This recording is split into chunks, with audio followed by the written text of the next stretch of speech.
Good morning +1 class. Human digestive system के बारे में हम डिस्कस कर रहे हैं। लास्ट वीडियो में हमने फूड पाइप जो कि ईसोफेगस है उसके बारे में पढ़ा। सैलिवरी ग्लैंड जो कि हमारी बक्कल कैविटी में प्रेजेंट है उसके बारे में डिस्कस किया था। ठीक है, अब जो फूड पाइप है उसके बाद जो नेक्स्ट ऑर्गन है वो क्या रहेगा? स्टमक रहेगा। ठीक है, फूड पाइप के बाद फूड कहाँ जाएगा? स्टमक में आ जाएगा। और स्टमक क्या है? एक वाइडर सा एरिया है, बहुत चौड़ा सा बैग लाइक एक स्ट्रक्चर है। आज हम ये इसके जो सारे पार्ट्स हैं उनके बारे में पढ़ेंगे। ओके, स्टमक है जो वो एलिमेंट्री कैनाल का सबसे वाइडेस्ट पार्ट होता है, सबसे चौड़ा पार्ट होगा।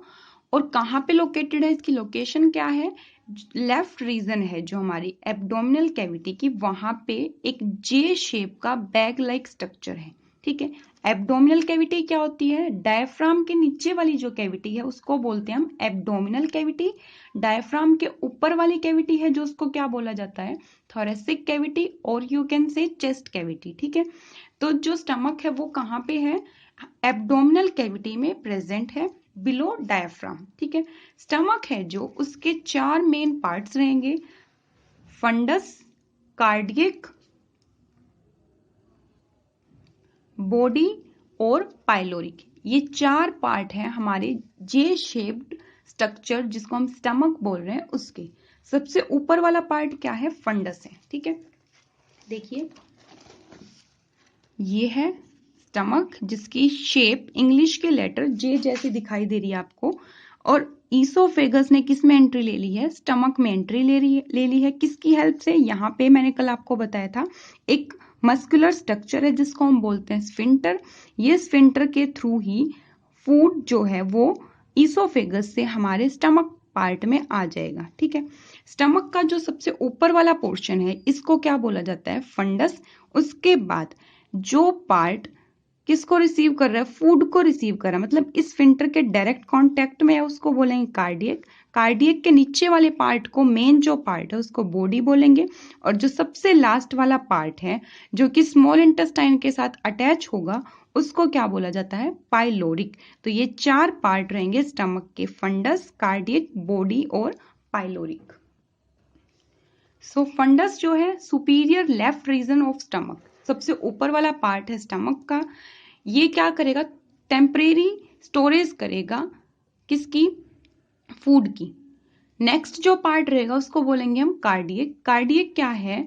It is the area just beneath the cardiac sphincter. Sphincter के नीचे वाला जो एरिया है, देखो ये वाला जो एरिया स्फिंक्टर के जस्ट नीचे वाला एरिया ना, इसको क्या बोलते हैं हम? कार्डियक बोलेंगे। ठीक है, so oesophagus open into cardiac part of stomach. Oesophagus कहाँ ओपन हुआ है? डायरेक्ट कहाँ ओपनिंग है इसकी?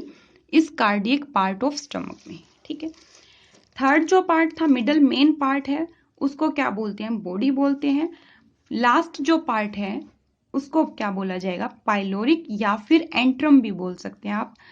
It is the posterior narrow region. Posterior मतलब पीछे वाला, नैरो का मतलब क्या है? ज्यादा वाइड नहीं है, चौड़ा नहीं है। और कहाँ पे ओपन हो गया? देखो ये वाला पार्ट कितना चौड़ाई थी इसकी, और ये वाला पार्ट क्या है? कम चौड़ाई है, नैरो पोर्शन है। इसको क्या बोलते हैं हम? पाइलोरिक। जो किस में ओपन हो गया? स्मॉल इंटेस्टाइन के फर्स्ट पार्ट में, जिसको क्या बोला जाता है? ड्यूडेनम। ठीक है, अब इसकी जो ईसोफेगस की ओपनिंग स्टमक में हुई थी, किसकी हेल्प से हुई थी? एक मस्कुलर स्ट्रक्चर जिसको बोला जाता है स्फिंक्टर। सेम ऐसे ही स्टमक की ओपनिंग स्मॉल इंटेस्टाइन में भी किसकी हेल्प से होती है? एक स्फिंक्टर की हेल्प से होती है। अब जो पार्ट स्मॉल इंटेस्टाइन में ओपन हो रहा है उस पार्ट को हम क्या बोल रहे हैं? पाइलोरिक ना। देखो यहाँ पे क्या होगा? एक मस्कुलर स्ट्रक्चर जिसको बोलते हैं हम स्फिंक्टर, वो प्रेजेंट होगा। और इस स्फिंक्टर का नाम जो कि पाइलोरिक के बाद में था, इसको क्या बोला जाएगा? Pyloric sphincter. जो किस में ओपन करवाएगा? स्मॉल इंटेस्टाइन के ड्यूडेनम पोर्शन में। ठीक है, तो स्टमक के पास 2 स्फिंक्टर, 2 मस्कुलर स्ट्रक्चर हैं। एक तो स्टमक के ऊपर वाले पार्ट में और एक स्टमक के नीचे वाले पार्ट में। ऊपर वाले स्फिंक्टर को क्या बोलते हैं हम? ईसोफेजियल स्फिंक्टर बोल सकते हो, या फिर क्या बोल सकते हो? Cardiac sphincter. और नीचे वाले स्फिंक्टर को क्या बोलेंगे हम? पाइलोरिक स्फिंक्टर, क्योंकि ये किसके साथ अटैच है? पाइलोरिक पार्ट ऑफ स्टमक के साथ अटैच है। अब हमें पता है कि जो स्टमक है वहां पे गैस्ट्रिक ग्लैंड्स प्रेजेंट होते हैं। ठीक है, स्टमक की जो म्यूकोजा लेयर, यहाँ पे एक लेयर बनेगी, उस लेयर के ऊपर ट्यूब शेप के ग्लैंड्स प्रेजेंट होते हैं, ये ट्यूब जैसे से ग्लैंड्स प्रेजेंट होंगे। इन ग्लैंड्स को हम क्या बोलते हैं? गैस्ट्रिक ग्लैंड्स बोलेंगे। ग्लैंड्स क्या है? ऐसी स्ट्रक्चर जो कि कुछ ना कुछ जूसी सब्सटेंस को रिलीज करती हैं, उनको क्या बोलते हैं? हम ग्लैंड्स बोलते हैं। तो स्टमक में जो यहाँ पे लेयरिंग है, इस लेयरिंग के ऊपर या ये ट्यूब लाइक स्ट्रक्चर्स प्रेजेंट है, ट्यूब लाइक ग्लैंड्स प्रेजेंट है, जिनको क्या बोला जाता है? Gastric glands. In gastric glands के पास डिफरेंट डिफरेंट टाइप की सेल्स होती हैं, ठीक है। सबसे पहली जो सेल है वो क्या है? Goblet sales. गोबलेट सेल्स हैं जो स्टमक के गैस्ट्रिक ग्लैंड्स की, वो क्या करती हैं? म्यूकस को सिक्रीट करती हैं। म्यूकस को क्यों सिक्रीट किया गया है? तुमने 10th क्लास में पढ़ा होगा कि जो स्टमक है वहां पे HCl रिलीज होता है, ठीक है। और HCl एक एसिड है, तो एसिड के अफेक्ट से स्टमक की सॉफ्ट लाइनिंग को प्रोटेक्ट करने के लिए स्टमक में क्या रिलीज होता है? म्यूकस रिलीज होता है, जो कि एक वैक्सी सा चिपचिपा सा सब्सटेंस है, जो क्या करेगा? स्टमक की लाइनिंग को प्रोटेक्ट करेगा। स्टमक की जो वॉल्स हैं वहां पे लेयर बना लेगा, और उस लेयर से क्या होगा? जो एसिड का अफेक्ट है वो प्रिवेंट किया जा सकता है, ठीक है। तो फर्स्ट जो सेल प्रेजेंट है गैस्ट्रिक ग्लैंड के पास, वो कौन सी है? गोबलेट सेल, जिनका काम क्या है? म्यूकस को रिलीज करना। सेकेंड जो सेल्स होती हैं उनको क्या बोलते हैं? हम ऑक्जेंटिक सेल्स, या फिर आप क्या बोल सकते हैं? पेराइटल सेल्स बोल सकते हैं, जो कि क्या रिलीज करेंगी? हाइड्रोक्लोरिक एसिड को रिलीज करती हैं, ओके।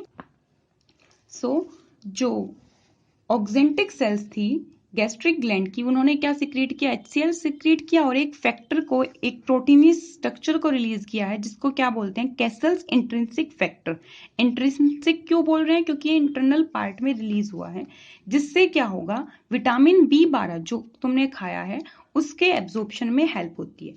HCl रिलीज हुआ, और एक फैक्टर जो क्या करेगा? विटामिन B12 को डाइजेस्ट करवाने में, एब्जॉर्ब कराने में हेल्प करेगा। जैसे मान लीजिए आपने कर्ड खाया, दही खाया है, तो दही में क्या होता है? विटामिन B12 बहुत लार्ज अमाउंट में होता है, तो उसको एब्जॉर्ब कराने के लिए बॉडी में इस फैक्टर की रिक्वायरमेंट है। और ये कहाँ से रिलीज हुआ है? स्टमक की ऑक्जेंटिक सेल से रिलीज हुआ है, ठीक है। अब जो ये HCl, इसका मेन काम क्या होता है? फूड के साथ मान लीजिए कुछ बैक्टीरिया वगैरह आ गए, एक तो उनको किल करेगा। दूसरा मेन फंक्शन क्या होता है? गैस्ट्रिक एंजाइम्स को ये क्या करता है? एक्टिवेट करेगा। गैस्ट्रिक एंजाइम्स क्या है? वो एंजाइम्स जो कि गैस्ट्रिक ग्लैंड से रिलीज होंगे स्टमक में, ठीक है। थर्ड जो मेन टाइप की सेल है हमारे स्टमक के ग्लैंड्स के पास, वो क्या है? चीफ सेल्स, ठीक है। इनको आप पेप्टिक सेल्स और जाइमोजन सेल्स के नाम से भी जानते हैं। ये क्या करेंगी? एंजाइम्स को रिलीज करेंगी, इसीलिए इनको क्या बोल रहे हैं? हम चीफ सेल्स बोल रहे हैं, ठीक है। सबसे पहले ये कौन सा एंजाइम रिलीज करेंगी? पेप्सिनोजन को रिलीज करेंगी। पेप्सिनोजन क्या है? इनएक्टिव पेप्सिन है, ठीक है। इनएक्टिव फॉर्म है जो पेप्सिन एंजाइम की, उसको क्या करते हैं? हम क्या बोलेंगे? पेप्सिनोजन बोलेंगे।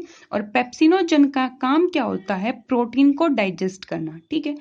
पेप्सिनोजन एंजाइम है तब तक इनएक्टिवेट रहेगा जब तक HCl स्टमक में रिलीज नहीं हो गया, ठीक है।